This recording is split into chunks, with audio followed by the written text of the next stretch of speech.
Corporate social responsibility is the idea that companies should benefit society alongside making profits. The idea is so familiar to us these days that it's surprising to find that there have been reputable advocates of the opposite view.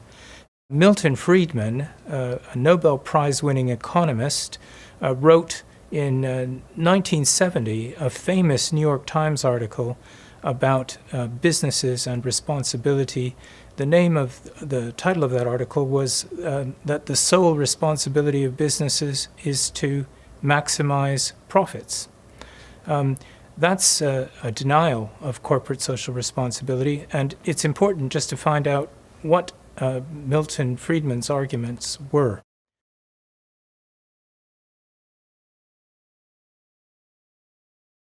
There are two parts to Friedman's argument.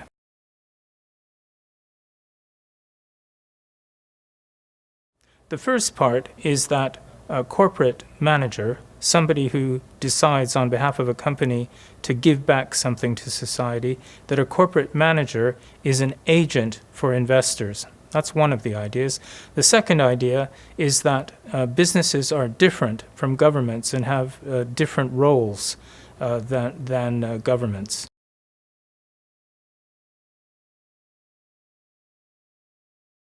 Let's start with the first idea, that corporate managers are agents for investors.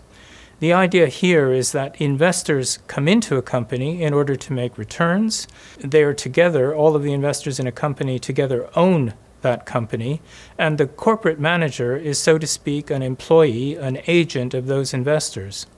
If the corporate manager decides off his own bat, so to speak, to give something back to society, say to introduce some expensive environmental protections or to train workers at great expense to the company, if he decides to do those things, he's acting off his own on his own initiative and not acting on behalf of those investors.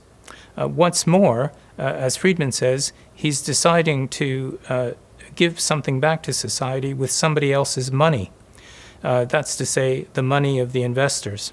Another way that Friedman expresses what's wrong with what the corporate manager does is by saying that when the corporate manager gives back something to society and spends money doing so, he in effect taxes investors, because the money that's diverted toward corporate social responsibility is money taken away from the returns that the investors would have made. And that money that's diverted can be understood as having been taxed. It would have gone to the investors, but now it's going to something else instead. So that's one of Friedman's objections to a corporate social responsibility, that it diverts the corporate manager from what he's supposed to do, which is to serve the interests of the investor. The next idea that Friedman has is that it's for companies to pursue business, to make products, to make profits making products, and for governments to do the sorts of things that corporate social responsibility might promote. So, for example, it's up to governments to reduce inflation. It's not up to companies to keep prices so low that inflation never occurs. It's up to governments to protect against environmental degradation, if that's what they decide. It's not up to companies to do that. And it's similarly up to governments to look into what's necessary for retraining people for employment.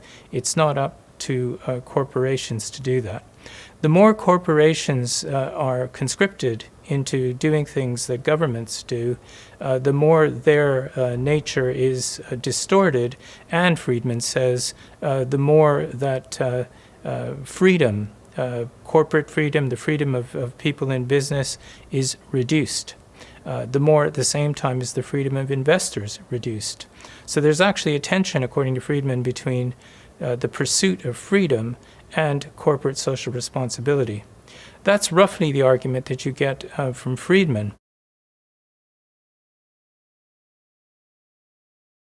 It's fairly clear that the argument is flawed, because if one looks at corporate social responsibility from the standpoint of investors, it's not necessarily the case that all investors are interested in is making the highest possible returns.